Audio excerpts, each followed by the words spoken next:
ইয়াসিন তার বউ পল্লবীকে খুব ভালোবাসে। প্রতিদিন মাঠে কাজ করতে যায়। একদিন হঠাৎ তার বন্ধু এসে খবর দেয়, তোর বউ গলায় দড়ি দিছে। এই কথা শুনে ইয়াসিন কাঁদতে কাঁদতে বাড়ি আসে। বউ বউ করে চিৎকার করে। বাড়ি এসে দেখে পল্লবী আরামে মাথায় পানি ঢালতেছে। ইয়াসিন জিজ্ঞেস করে, এটা কি হলো? পল্লবী কাঁদতে কাঁদতে বলে, তোমার মা সবসময় আমাকে সন্দেহ করে, আমার পিছনে লাগে। ইয়াসিন তার মাকে বলে, মা, তুমি সবসময় আমার বউয়ের পিছনে লাগো কেন? তার মা বলে, তোমার বউ সারাদিন কার সাথে ফোনে কথা বলে, কিছু তো সন্দেহ আছেই। তার বউ বলে, তার খালার ছেলের সাথে কথা বলে, কিন্তু সে মাছওয়ালার সাথে কথা বলে। এরপর একদিন পল্লবী বলে ব্যাংকে যাবে।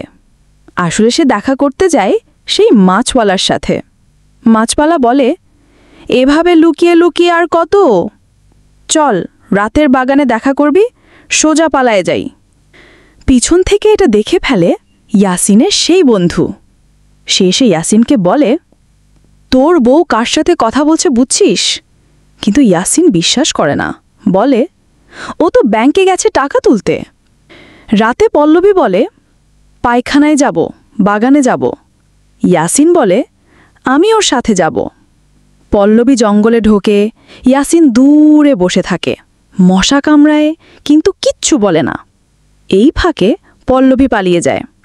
সকাল হয়। ইয়াসিন দেখে শুধু বদনা পড়ে আছে, বউ নাই। সে চিৎকার করে, শিয়ালে খেয়ে নিল আমার বুক। কাঁদতে কাঁদতে বাড়ি আসে। তার মা বলে, কি হইল রে? একটু পরেই সেই বন্ধু এসে বলে, তোর বউ তো মাছওয়ালার সাথে পালায় গেছে। এই গল্প যদি ভালো লাগে তাহলে লাইক, কমেন্ট ও শেয়ার করতে ভুলবেন না। আর এমন নাটক দেখতে পেজে ফলো করুন।